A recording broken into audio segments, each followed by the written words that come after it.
सभी चिकित्सक गणों को नमस्कार। मैं अखिलेश नारायण सिंह, नारायण हर्बल स्पाइसरी का डायरेक्टर। आज 10 तारीख है।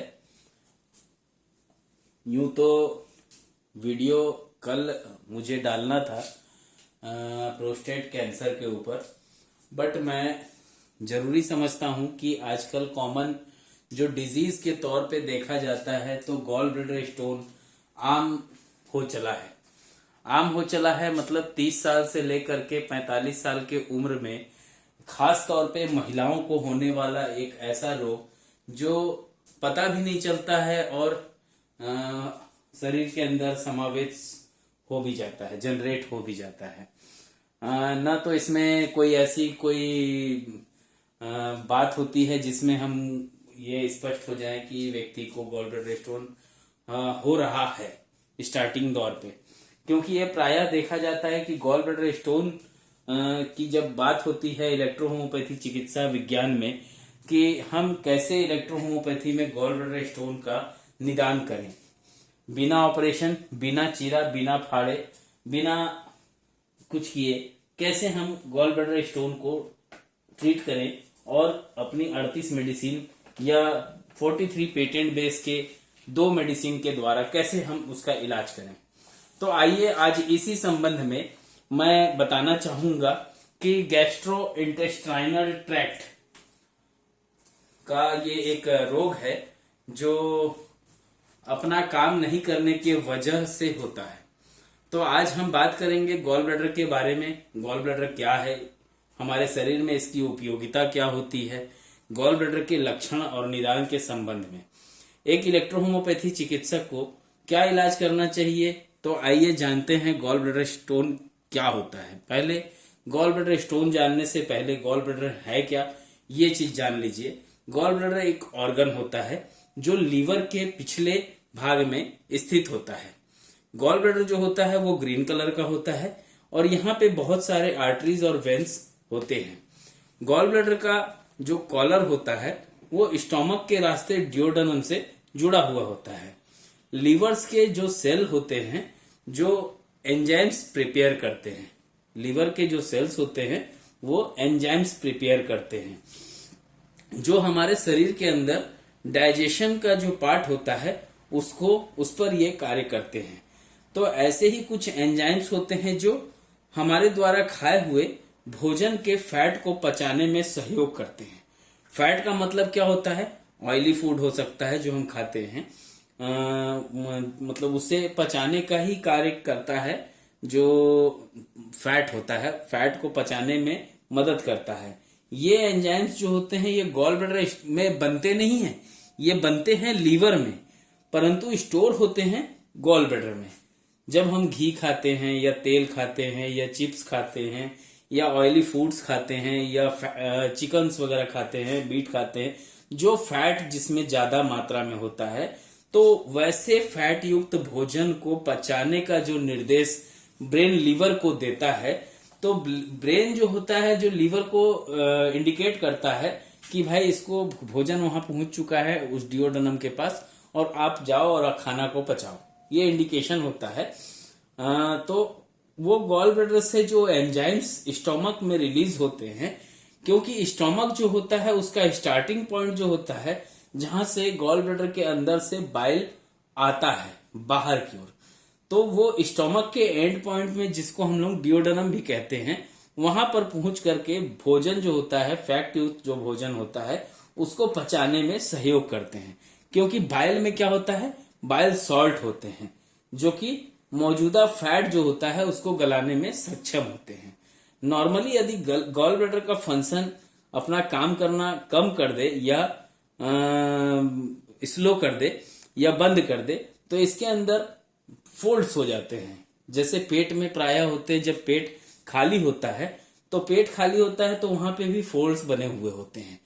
उन फोल्ड्स में जैसे ही खाना पहुंचता है तो धीरे धीरे वो गॉल ब्लैडर के पेट के अंदर के जो फोल्ड्स होते हैं वो गायब हो जाते हैं। परंतु गॉल ब्लैडर के अंदर कोई फोल्ड्स नहीं होते हैं। जब पथरी जनरेट होती है, जब वहां पे गॉल ब्लैडर के अंदर जो छोटे छोटे फोल्ड्स होते हैं वो फोल्ड्स के अंदर जो बाइल पिगमेंट का छोटा छोटा धीरे धीरे जो सॉल्ट इकट्ठा होते रहता है, यही सॉफ्ट सॉल्ट आगे चल करके स्टोन का रूप ले लेता है। उसमें क्या होता है, ऊपर का लेयर जो होता है वो हार्ड होता है, अंदर का जो लेयर होता है वो ल्यूमिनी होता है, स्लज होता है, कीचड़ टाइप का होता है, मड टाइप का होता है। तो गॉल ब्लैडर क्या होता है ये हम जान गए। गॉल ब्लैडर के अंदर सॉल्ट कैसे बनता है वो हम जान गए। गॉल ब्लैडर के अंदर गॉल ब्लैडर के अंदर स्टोन कब बनता है। गॉल ब्लैडर के अंदर स्टोन तब बनता है जब गॉल ब्लैडर अपना फंक्शन जो होता है वो या तो स्लो कर दिया हो या तो काम करना टोटल बंद कर दिया हो। बंद करने की वजह से ऐसा नहीं होता कि आदमी खाया और तुरंत उल्टी कर देगा, लेकिन जहां फैट होगा खाना पचेगा नहीं और वो वॉमिटिंग हो जाएगा। ये पहला सिम्टम होता है गॉल ब्लैडर के अंदर। गैस, एसिडिटी, खाना डाइजेस्ट नहीं होता, खट्टी डकार आती है। कभी कभी क्या होता है, खाना अपच होने की वजह से खड़ा खाना बाहर आ जाता है। तो ये चीजें होती हैं। तो गॉल ब्लैडर के अंदर जो छोटे छोटे जो फोल्ड्स होते हैं, जब ये पिगमेंट उसमें इकट्ठा होते रहते हैं, जो उसमें का सॉल्ट थोड़ा थोड़ा थोड़ा थोड़ा करके जो इकट्ठा होते रहता है, उसके वजह से गॉल ब्लैडर के अंदर स्टोन हो जाता है। कभी कभी शुरुआती दौर में यह होता है कि इसमें एसिडिटी दिखाई देती है, लगता है एसिडिटी हो रहा है, बहुत ज्यादा कॉन्स्टिपेशन आ रहा है, गैस हो रहा है। तो व्यक्ति को ये लक्षण प्रायः अक्सर होता है गैस के वजह से, इसलिए व्यक्ति को पता नहीं चल पाता है। और व्यक्ति जब इसकी रेडिएटिंग पॉइंट की मतलब जो रेडिएटिंग पेन होता है वो राइट हाइपोकॉन्ड्रिया रीजन में टिस मतलब समझते हैं आप लोग, घाव होता है, घाव में टिस मारता है। किडनी के अंदर अगर मान लेते हैं पानी भर जाता है और जब वो पानी भरे हुए काफी टाइम हो जाता है, जैसे हाइड्रोनेफ्रोसिस काफी टाइम हो जाता है, तो वो कन्वर्ट हो जाता है नेफ्राइटिस में। ठीक इसी प्रकार से टिस का मतलब होता है वो चीजें जिसमें हल्का सा चुभन, मीठापन, दर्द लेकर के हो, उसको कहा जाता है टिस। आप लोग ध्यान दिए होंगे, पुराने जमाने में बोलते थे कि क्या हो रहा है, घाव टिस रहा है, मतलब चुभन वाला हल्का हल्का पेन दे रहा है। तो आइए जानते हैं गॉल ब्लैडर का ट्रीटमेंट। तो ट्रीटमेंट जानने से पहले मैं कुछ छोटी छोटी पहलू है उस पे आप लोगों का ध्यान आकर्षित करूंगा। आप लोगों को गॉल ब्लैडर के अंदर स्टोन का अगर पता चलता है, आप ट्रीटमेंट चालू करते हैं और देखते हैं कि कुछ दिन के बाद वो गॉल ब्लैडर के अंदर का स्टोन थोड़ा सा बड़ा हो गया, यहीं पे आ जाते हैं, घबरा जाते हैं। अपने इलेक्ट्रोहोम्योपैथी जो चिकित्सक भाई बंधु लोग हैं वो यहीं पे घबरा जाते हैं कि सर हमने मेडिसिन दिया था घटाने के लिए, ये बड़ा कैसे हो गया। तो मैं इस चीज को थोड़ा सा एक्सप्लेन करके समझाता हूं।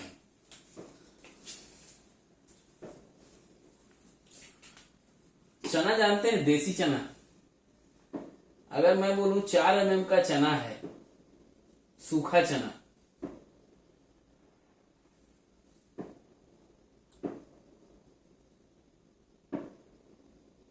सूखा चना है, और ये साइज जो है ये अंदर ये जो अंदर का गैप है ये 2 mm है। ये गोला क्या है, ये रिंग है एक तरह से, और ये यहां से खुला हुआ है, ये आपस में अंदर में बाइल भरा रहता है यहाँ। और इसकी जो गैप होती है वो 2 mm होती है, और ये जो नली होती है, इस नली के अंदर का जो वो रहता है वो 1 mm रहता है। इसलिए कभी भी गॉल ब्लैडर के अंदर से स्टोन जो निकलेगा वो 1 mm से ज्यादा पर डे नहीं रिमूव हो सकता है।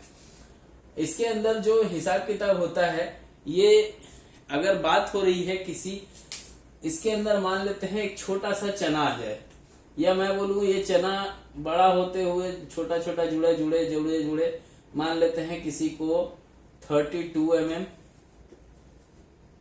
और 24 mm, 2 स्टोन हो मान लो, तो इसको लिखेंगे multiple GB stone. Prior report में ये लिखा हुआ नहीं मिलेगा किसी को, बट क्या लिखा हुआ मिलेगा और क्यों लिखा हुआ मिलेगा वो भी मैं एक्सप्लेन करूंगा। लेकिन पहले ये समझ लीजिए कि एक राउंड है, उसके अंदर एक चना आ गया गलती से, और वो चना जो है वो मान लेते हैं ये चना है। अब ये चना तो सूखा हुआ है, लेकिन चना को जब मैं फुलाऊंगा तो फुलाने के लिए मुझे क्या करना पड़ेगा, यहाँ पे पानी भरा हुआ है या पानी का टाइप का पार्ट होगा, तो मैं जब इसमें कॉम्प्रेस करूंगा, हम लोग कॉम्प्रेस करते हैं ना, जब हम इस पे कॉम्प्रेस करेंगे तो ये ऊपर का लेयर गलाने का कार्य करेगी। कभी कभी देखा जाता है जब हम इसमें गलाने का कार्य करती है तो ये जो चना है, और चने को मैंने कटोरी में डाल दिया पानी के साथ में, शुरुआत के दिन में हो सकता है वो 4 mm का रहा होगा, लेकिन 6 दिन के बाद वो 4 mm का नहीं रहेगा, फूल जाएगा। 6 mm हो सकता है या 6.5 mm हो सकता है वो। तो जब चना का साइज हम गलाने से पहले जब हम उसको डाल के छोड़ेंगे तो बिल्कुल जैसे वो चना गलता है तो चना फूलता है, जस्ट लाइक से ये स्टोन जो है ये यहाँ पे साइज अपना गेन करेगा, और जब भी गेन करे तो ये मतलब समझ लेना कि मेडिसिन काम कर रही है और वो स्टोन को गलाना चालू की। ठीक, अब यहाँ पे बात आती है, जब हम ट्रीटमेंट किसी चीज का करते हैं तो हमको उसकी गाइडलाइन मालूम होनी चाहिए, प्रोटोकॉल मालूम होना चाहिए। मेडिसिन के फॉर्मूले से खाली कुछ नहीं होता। तो आइए जानते हैं कि जो गॉल ब्लैडर का हम ट्रीटमेंट करते हैं, तो गॉल ब्लैडर के ट्रीटमेंट से पहले हमने बताया, क्योंकि गॉल ब्लैडर में मौजूदा बाइल पिगमेंट जो होता है वो सॉल्ट होता है वो गॉल ब्लैडर के स्टोन को फैट के माध्यम से गलाता है। फैट जो हम गॉल ब्लैडर के अंदर से बाइल निकला, खाने में गया, पेट में जो खाना गया था वो डिओडेनम के पास पहुंचा, वहां खाना गला, सड़ा, पचा, और उसके बाद मैंने जो ये चने वाली कहानी सुनाई आप सभी को, ये होता है। और जब हम इसमें ट्रीटमेंट करते रहते हैं तो चने का जो ऊपर का लेयर होता है वो गल जाता है, जो सॉलिड पार्ट होता है वो गल जाता है, और जो अंदर गूदे वाला पार्ट होता है वो स्लज में कन्वर्ट हो जाता है। जब स्लज में कन्वर्ट होता है तो स्लज लिमिनी कन्वर्ट इस टाइप का लिखा हुआ मिलता है। तो गॉल ब्लैडर के अंदर में जो अंदर का स्पेस होता है वो कितना होता है, नॉर्मली 2 mm होता है, और जो उसकी नली का जो स्पेस होता है वो कितना होता है, 1 mm होता है। तो वहां से जब भी स्टोन धीरे धीरे गलेगा, कभी भी टेंशन नहीं लेना, डरना नहीं, इसमें टाइम लगता है लेकिन पेशेंट क्योर होता है। मैं एक बहुत ही जरूरी तथ्य समझाने जा रहा हूं, अगर आपने आज इस चीज को चूक गए तो हो सकता है आने वाले फ्यूचर में ये मिले ना मिले। तो आइए, मैं थोड़ा बैठ जाऊंगा, मेरे को बैठ के पढ़ाने में ठीक लगेगा, तो मैं बैठ जाता हूं और आप लोगों को तो समझा ही रहा हूं। तो आइए जानते हैं कि गॉल ब्लैडर के अंदर अगर पेन होते रहता है, 6 घंटे से अधिक अगर पेन होता है, तो उस कंडीशन में उसको हम बोलते हैं एक्यूट कोलेक्चियोसिस्टाइटिस। मैं इसका स्पेलिंग लिख दूंगा तो ज्यादा अच्छा होगा, क्योंकि हो सकता है स्पेलिंग में, प्रोनाउंस में थोड़ा सा झोल-झाल हो जाता है लोगों का, जैसे मेरा कभी कभी प्रोनाउंस में हो जाता है, तो मैं बताना चाहूंगा, उसको पहले मैं मिटा देता हूं, उसके बाद आप सभी को उसके बारे में थोड़ा सा और गहराई से बताना चाहूंगा, क्योंकि इन्हीं वॉइस के अंदर इसका ट्रीटमेंट छुपा होता है।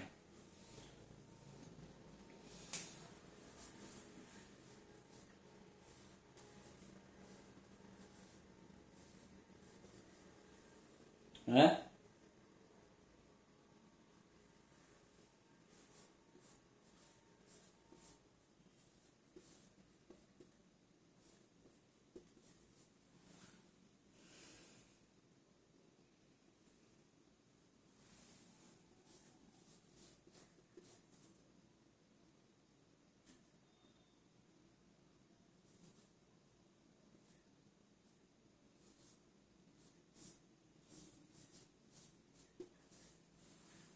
ये 2 कंडीशंस होती हैं जब पेशेंट को पेन होते रहता है, कंडीशन कंटिन्यू। 2 कंडीशन है ये गॉल ब्लैडर के अंदर आती है, 2 कंडीशंस।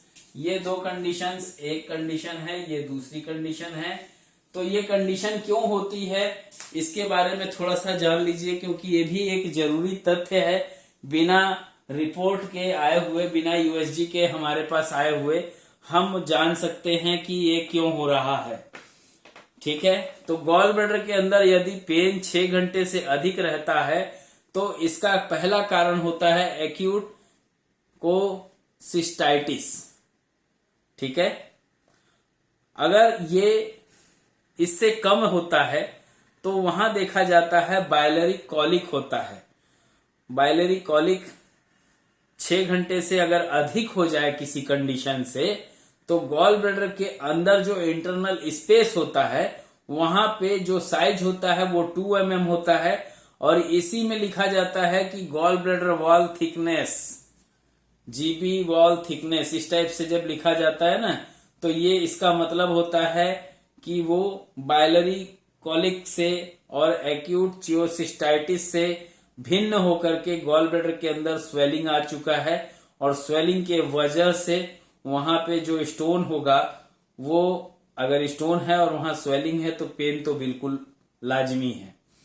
और ये जो पेन होता है, ये पेन कैसा होता है, just like a cervical spondylitis जब होता है तो गर्दन से कान के हिस्से होते हुए सामने का जो चेस्ट होता है, अगर मेल है तो चेस्ट और फीमेल है तो जो ब्रेस्ट होता है उसके ऊपर के पोर्शन से होते हुए एक्सिलरी जो एक्सिला होता है, एक्सिला से होते हुए कोहनी, और जहां लीवर होता है हाइपोकॉन्ड्रिया उसके बैक पोर्शन पे, और साथ में वो एल्बो से होते हुए नीचे थंब तक ये पेन जाता है। ये मेरा व्यक्तिगत घर का अनुभव है। जो मैंने साइज बताया ये मेरे घर में घटित हो चुका था, बट अभी कंट्रोल में है और लगभग 4 साल हो चुके हैं। बट ये एक्चुअल में इसलिए हुआ क्योंकि कई और भी डिजीज थी, वो धीरे धीरे क्योर होते हुए आज 16 mm का स्टोन 4 महीने पहले तक था।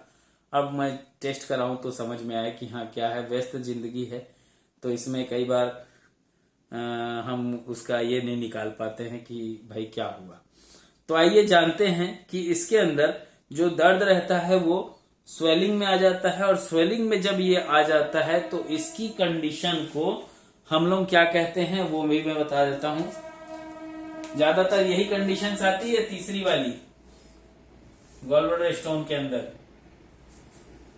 है, नहीं, गॉल ब्लैडर स्टोन के अंदर यही तीसरी वाली कंडीशन आती है।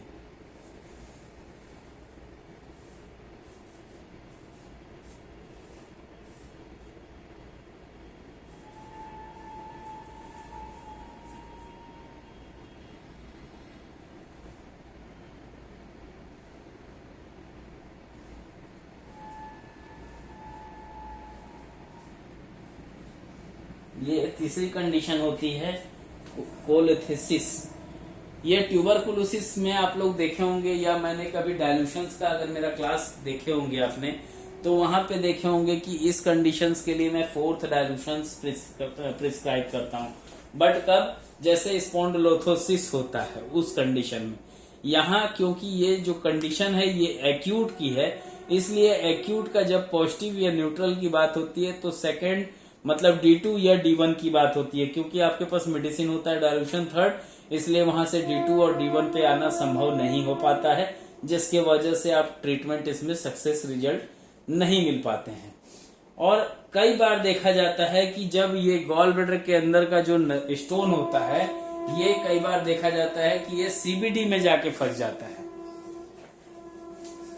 डग बाइल जो होता है उसमें जाके फंस जाता है। तो वो कौन सी कंडीशन होती है जब ये होता है, उसको बोलते हैं एक्यूट पैंक्रियाइटिस। चौथी कंडीशन होती है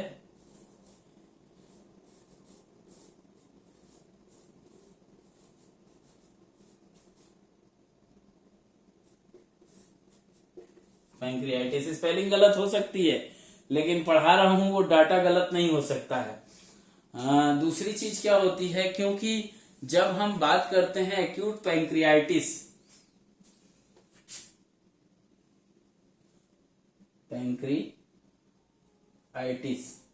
तो पैंक्रियाइटिस तो इसमें क्या क्या हो सकता है, ये एक सर्जिकल कंडीशन है,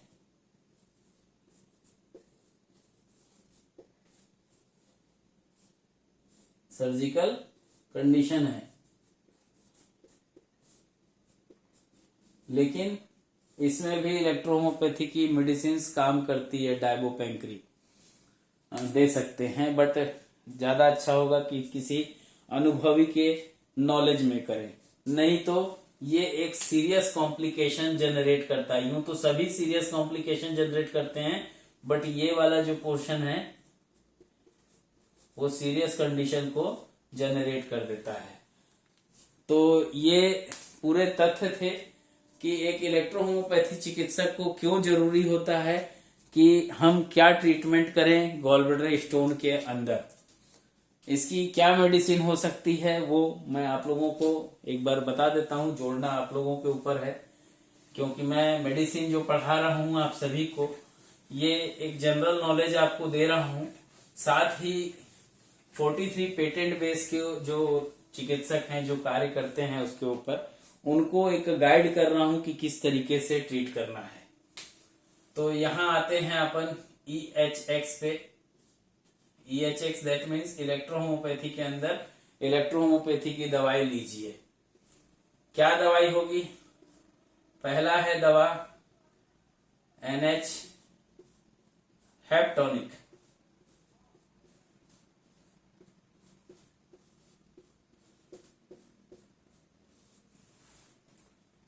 इसको बनाना है D2। D2 कैसे बनाएंगे? D2 बनाने के लिए आप ले सकते हैं, आपने देखा होगा मेरा सीरियल डायल्यूशंस, मैं सीरियल डायल्यूशंस में 1/10 को D1, 1/100 को D2 और 1/1000, इसको मैंने एक्सप्लेन कर चुका हूं, इसको मैं दोबारा नहीं एक्सप्लेन करूंगा। ये 1/1000 लिखते हैं, लेकिन ये होता क्या है आप सभी लोग जानते हैं। तो ये D3 होता है, बट हमको यहाँ क्या करना है? D2 बनाना है। तो सीरियल डायल्यूशंस में D2 मतलब हुआ 1 रेशियो ले लीजिए आप, चाहे तो 99, या तो सीरियल डायल्यूशन से एक बार तोड़िए और फिर उस सीरियल डायल्यूशन से जो D1 बना उससे एक बार तोड़ करके D2 बना लीजिए। तो ये जब D2 बन जाएगा, तो D2 बनने के बाद इसके अंदर F2 जो मेडिसिन D3 बेस की होती है, या D3 होगा आपके पास जो भी, उसको आप इसमें 10 ड्रॉप ऐड कर देंगे। 10 ड्रॉप ऐड कर देंगे। और जब डोज की बात आएगी तो डोज होगा 10 ड्रॉप से स्टार्टअप होगा, 10 drop with 1/4 cup of hot water. कितने बार? 4 टाइम्स। ठीक है, एक मेडिसिन ये हुई। इसकी एक सपोर्टिव मेडिसिन, ये तो सपोर्टिव मेडिसिन हुई, और एक मेन मेडिसिन है NH, जिसका नाम भी NH, नो गॉल स्टोन। ये जो मेडिसिन है ये डायरेक्ट टू यूज में NH गॉल स्टोन 2 नाम से आती है, और ये मेडिसिन का जो नाम है सेम नाम से आती है, बट इसमें D3 बेस लिखा होता है और इसमें NH लिख करके कुछ आगे नंबर लिखे होते हैं। ये D3 बेस का ये है NHEHM02, और ये है आपका NHEHM03। ये 2 मेडिसिन है, इसका भी आपको बनाना है D2, चाहे सीरियल से बनाइए चाहे जंपिंग से बनाइए, बनेगा तो सेम। और इसमें से डोज जो होगी वो 10 ड्रॉप होगी, 10 drop with 1/4 cup of hot water 4 times in a day. मतलब ये नहीं कि पेशेंट सोया हुआ है उसको उठा करके दवाई पिला रहे, सोने देना भैया, जब उठ जाए तो उसके अनुसार बना लेना, उसके अनुसार उसको पिलाना। ये डोज होगा और हर टाइम 2 से 3 ड्रॉप बढ़ जाइएगा हर 15 दिन पे। 2 से 3 ड्रॉप बढ़ेंगे, पेशेंट की जो मेडिसिन होगी वो तेज हो जाएगी। इसमें एक बात का खास ध्यान रखिएगा कि जब हम मेडिसिन को 30 ड्रॉप, 35 ड्रॉप या 40 ड्रॉप के रेंज में जा रहे होते हैं, ये तब होता है जब स्टोन की साइज 50 mm से ऊपर हो, 5 सेंटीमीटर से ऊपर गॉल ब्लैडर का स्टोन हो। तो उस कंडीशन में देखा जाता है कि जब मेडिसिन की डोजोलॉजी बढ़ते हुए 30 ड्रॉप और 40 ड्रॉप या 45 ड्रॉप के बीच में जा रहा होता है, तो वहां पे पेशेंट को कई बार टिस या चूहन अधिक होता है। तो अगर इसमें ऐसे देने से अगर बुखार आ रहा है, पीलिया आ रहा है, इस टाइप का कुछ दिख रहा है, तो बिल्कुल एक सोनोग्राफी बनता है, बिल्कुल एक सोनोग्राफी करा लीजिए। ऐसे पेशेंट का कंसर्न भी बिल्कुल लीजिए कि अगर कहीं कल को कुछ 19-20 हो गया तो आपकी छाती पे चढ़ जाएगा, तांडव करने लगेगा। आप भले उसको ये सोच रहे होंगे कि नहीं गरीब है तो मैं उसका इलाज कर देता हूं, इलेक्ट्रोहोम्योपैथी का नाम होगा, बिल्कुल नाम होता है, लेकिन वो आपकी छाती पे चढ़ जाएगा, आप ही की छाती पे चढ़ के तांडव करेगा, आपका कचूमर निकाल देगा। तो बिल्कुल आप उस चीज से चूकिएगा मत और अपने बचाव में कंसर्न लेटर बिल्कुल बनवाइए जो पेशेंट होते हैं उनसे, क्योंकि सभी हॉस्पिटल जब करते हैं तो हम आप क्यों नहीं करें, पहला चीज। अब इसके अंदर कई बार देखा जाता है कि हम बात करते हैं किसी भी डिजीज के ऊपर तो वहां पे हमें कॉम्प्रेस देना होता है। तो आइए जानते हैं वो कॉम्प्रेस क्या होंगे और क्यों दिया जाता है। हम किसी चीज को गला रहे हैं, नहीं सॉरी, गॉल ब्लैडर के अंदर सबसे पहले क्या होता है, पेन होता है। तो पेन के लिए हम मेडिसिन डालते हैं F2, ठीक है। गलाना है, गलाने के लिए हम मेडिसिन डालते हैं A2। क्यों A2 डालने का एक कारण और भी होता है। A2 इसलिए भी डाला जाता है कि ये मेडिसिन जो होती है ये राइट साइड में काम करती है प्रायः, तो हम A2 डालते हैं।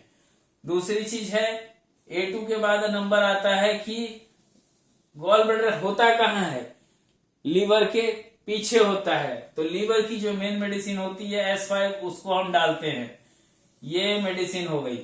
अब क्योंकि गॉल ब्लैडर के अंदर स्टोन बना तो उसका स्ट्रक्चर चेंज हुआ होगा, तो वहां पे हम मेडिसिन को C5 डालते हैं, ठीक है।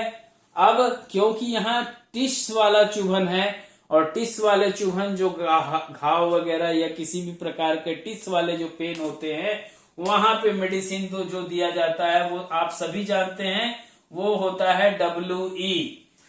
यहां अगर इलेक्ट्रिसिटी की बात करें तो इलेक्ट्रिसिटी में आप RE,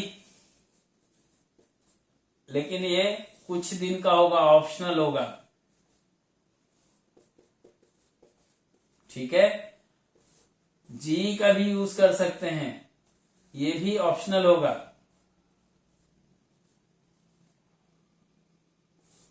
B का भी यूज कर सकते हैं, जब बायलरी हो रहा हो तब B का भी यूज कर सकते हैं।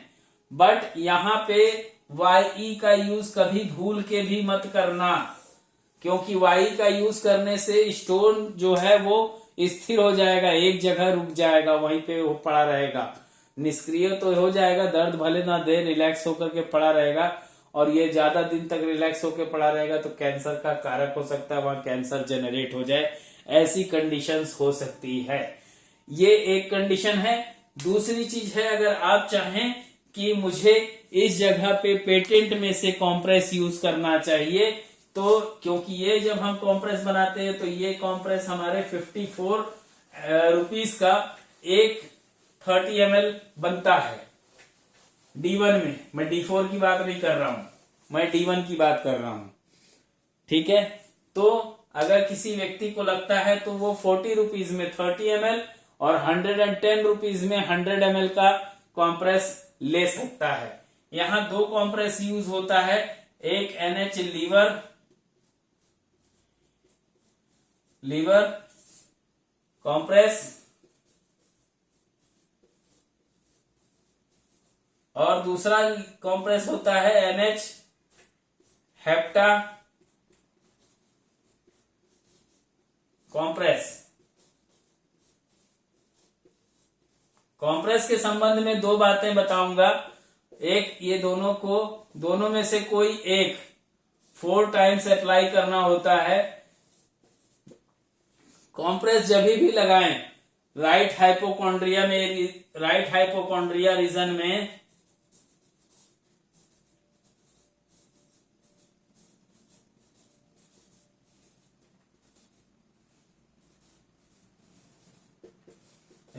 इसको कॉम्प्रेस पॉइंट नंबर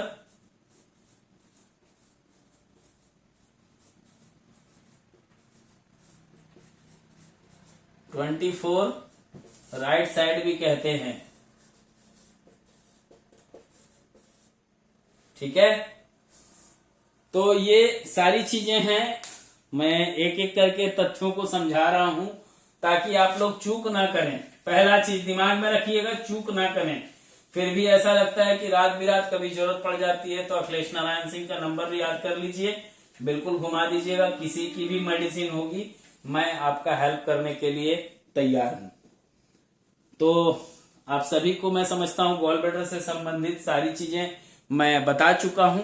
फिर भी अगर लगता है तो कॉम्प्रेस के अंदर 2 चीजें होती हैं खास तौर पे। जब हम कॉम्प्रेस किसी पेशेंट का ट्रीटमेंट चालू करते हैं तो 20 मिनट्स का कॉम्प्रेस लगवाइए। 15 दिन के बाद 20 मिनट्स को बढ़ा करके 25 मिनट्स कर दीजिए और 15 दिन के बाद उसको 25 से 30 मिनट्स कर दीजिए। ऐसे करके 5-5 मिनट कॉम्प्रेस का जो टाइम ड्यूरेशन होता है हर 15 दिन पे बढ़ा दीजिए। जो डोज हम पेशेंट को पीने के लिए किसी भी मेडिसिन को दे रहे हैं, वो मेडिसिन का अगर हम 10 ड्रॉप दे रहे थे तो उसको कर दीजिए 13 ड्रॉप, और जब उसके अगले बार देंगे तो उसको दे दीजिए 15 ड्रॉप, उसके अगली बार दीजिए तो 17 ड्रॉप, उसकी अगली बार दीजिए तो 20 ड्रॉप। मतलब इस तरीके से आपको D3 के पावर को बढ़ाते जाना है। जहां 2 ड्रॉप जा रहा होगा, बिल्कुल स्वाभाविक है 2 ड्रॉप से 3 ड्रॉप होगा तो मेडिसिन के अंदर का जो इंटेक पावर है वो बिल्कुल बढ़ जाएगा और इस तरीके से मेडिसिन के ऊपर कार्य करना आसान होगा। डिजीज कोई भी हो आसानी से आप उसका ट्रीटमेंट करते हुए ठीक कर सकते हैं। तो इसी के साथ मैं आप सभी से आज्ञा चाहूंगा। मैं नारायण हर्बल स्पेशलिस्ट का डायरेक्टर अगले पोस्ट में प्रोस्टेट कैंसर को अपलोड कर रहा हूं। हो सकता है डाटा खत्म हो जाए तो ये वीडियो आज की बजाय आपको कल मिले। अगर किसी को लगता है कि हमें 43 पेटेंट बेस का 15 ml, जिसमें हम 43 मेडिसिन का 15 ml और 38 मेडिसिन का भी 50 ml D3 बेस में देते हैं, जिसे आप क्रूड स्पेजरिक कहते हैं, उसे हम D3 बेस कहते हैं। इस D3 बेस को D1 से लेके D10 तक तोड़ करके वो उपयोग कीजिए। अगर आपको लगता है कि नहीं मुझे पोटेंसी की आदत पड़ चुकी है और मैं नहीं सुधरना चाहता तो कोई आपत्ति नहीं है मुझे, आप बिल्कुल बेशक मत सुधरिए, लेकिन D3 बेस को D1 RS में तोड़ लीजिए 1:9 100 स्ट्रोक से। D1 का फिर निकालिए आप 10 पार्ट और 10 पार्ट में 90 पार्ट RS डालिए और उसको फिर स्ट्रोक कीजिए 100 टाइम्स, ये हो गया D2। और D2 में से फिर निकालिए आप 10 ml और इसके इस बार यहाँ RS नहीं डालना है, इस बार आप डालिए इसमें रेक्टिफाइड स्पिरिट के स्थान पे DW और DW डाल करके एक बार हिला दीजिए। इसलिए हिलाना है यहाँ जरूरी है क्योंकि पानी में स्ट्रोक मारने से पानी का ना तो प्रोटॉन्स चेंज होगा, ना एटम्स चेंज होगा, ना पीएच वैल्यू चेंज होगा, ना उसके अंदर कुछ चेंजेस आने वाला है। बट 2 बार हमने RS मिलाया है, वो RS के वजह से जो बनी हुई मेडिसिन के अंदर काढ़ापन होगा वो काढ़ापन हट जाएगा जब हम थर्ड बनाते वक्त केवल पानी का उपयोग करेंगे, लेकिन उसमें भी 100 स्ट्रोक कर लीजिएगा। इसके बाद अगर थर्ड डाइल्यूशन के बाद अगर आपको यूज करने के लिए जरूरत पड़ रही है मेडिसिन को, तो उस कंडीशन में मेडिसिन को 1:9 छोड़ना होगा, क्योंकि जब आप पोटेंसी पे जाएंगे तो 2 वैल्यू वाले अंक चाहिए होंगे, जैसे 12, 13, 24, 25, 26, 47, 48, 49, 50, 51, 99 इस टाइप के वर्ड्स चाहिए होंगे, इस टाइप के अंक चाहिए होंगे। तो यहां जब थर्ड डाइल्यूशन पे आ जाएं तो वहां से आप पोटेंसी में जाने के लिए इस टाइप से 2 वैल्यू वाले अंक का उपयोग आप करके वहां से जो भी आप स्ट्रोक का सेटअप करेंगे, 12 करेंगे तो 12 पे सेट होगा, और अगर 47 करते हैं तो 47, 50 करते हैं तो 50 और 99 करते हैं तो 99 उसी स्ट्रोक के डाइल्यूशन पे आपको जाना होगा। क्यों? क्योंकि D3 बेस के अंदर जब आपने 2 बार RS डाला तो आरएस डालने से उसकी अपनी जो प्रवृत्ति थी वो बदल के पानी वाली प्रवृत्ति से हटके वो आरएस वाली प्रवृत्ति पे आ गई। तो जब ऐसी कंडीशन आएगी तो उस कंडीशन में मेरे समझाने के बावजूद आप लोग जो हायर डाइल्यूशन जिसमें 500, 200, 130 इस टाइप से जो डाइल्यूशंस बनाते हैं उस पे आप जाके कार्य कर सकते हैं। बट मैं केवल D1 से D10 तक कार्य करने की सलाह आप सभी को देता हूं, सीख भी देता हूं। और अगर यहाँ कहीं आपको लगता है कि नहीं मैं यहाँ पे फंस रहा हूं, मेरे को नहीं समझ में आ रहा है, तो आप केवल मुझे ये बताइए कि आप कहाँ से मेडिसिन लेते हैं। मैं आपको उसी की मेडिसिन में उसके फॉर्मुलेशन को सेट करके दे दूंगा। आप उस दवा को पेशेंट को पिलाइए। बिल्कुल 1 से 2 बार तो बिल्कुल मैं आपका सहयोग करूंगा। तीसरी बार चाहूंगा कि नारायण हर्बल स्पैजरिक परिवार ज्वाइन कीजिए। तो धन्यवाद। मैं इसी के साथ विराम चाहूंगा आज के लिए। बस इतना ही। जय इलेक्ट्रो होम्योपैथी, जय काउंट सीजर मेटी जी।